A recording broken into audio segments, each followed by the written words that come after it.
What's up? Oh, I'm just compiling all the top sports scores, news, and odds so I can make the very best bets. Me too. BetOnline.ag. Join today and receive your 50% welcome bonus at betonline.ag.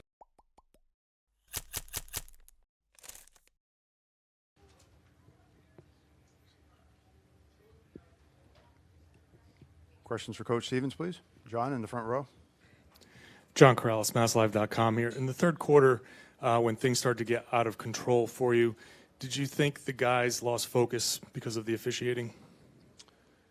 It's a good question. I don't know that would be the case. I just think that ultimately they made a lot of plays in that quarter. We didn't.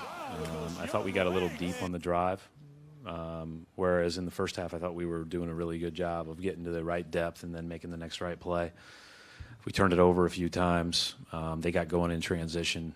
They get going downhill. We weren't quite as tight as we like to be, as you know, loading up to the ball and making it tough to get downhill and keeping them off the foul line. So, you know, if there's anything, it's just stuff we have to do better.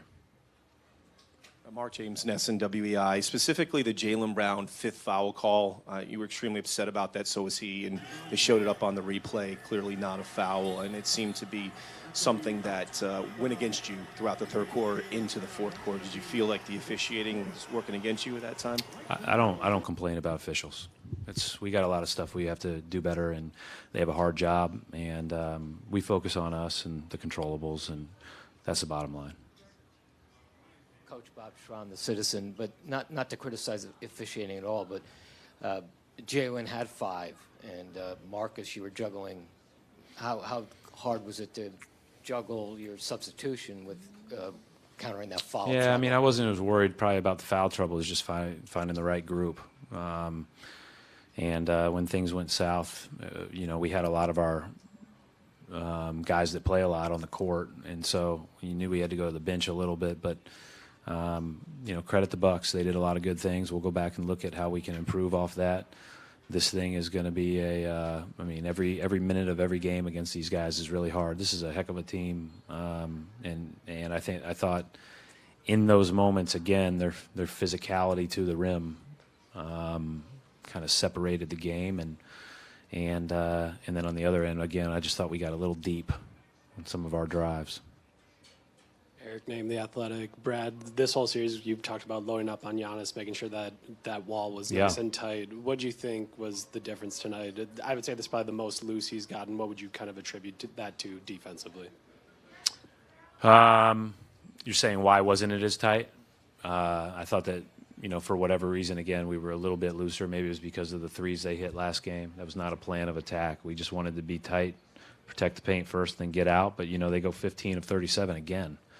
So it's easier said than done when they shoot threes this way. This is the challenge of this team is the elite drivers in Bledsoe and Giannis that can get anywhere on one-on-one scenarios. And so you have to provide some sort of help. And when you do, they pick you apart. The play that stands out most vividly is Giannis is at the top of the key and he just flings it to the corner.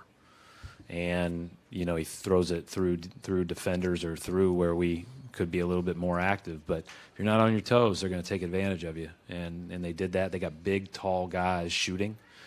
And so they're hard to contest anyways. But if you're not in the ballpark, you're in trouble. Gary?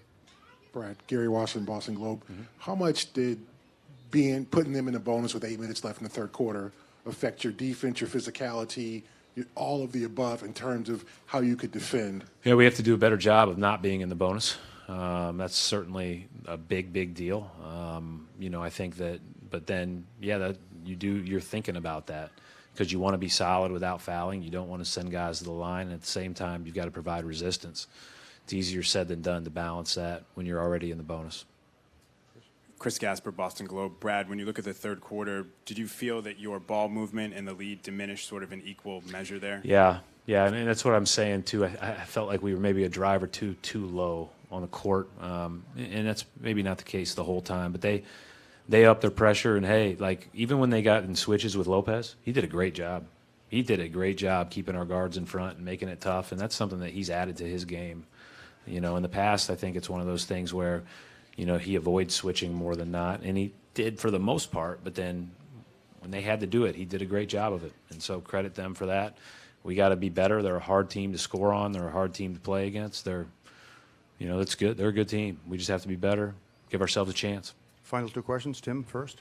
Brad, just curious what the decision was to go away from Baines today. I know you played Tyson and Shemi a bunch. And then Yeah. what did you see from Hayward throughout the game?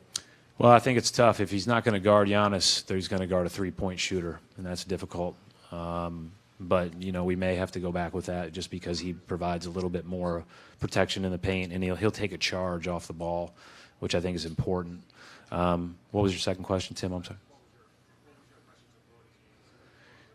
Yeah, obviously struggled to make shots, made some plays for other people. But just as a team, again, I thought we were, our offense contributed to our defensive issues in the third quarter, as Chris alluded to. Thank you, Coach. Thank you.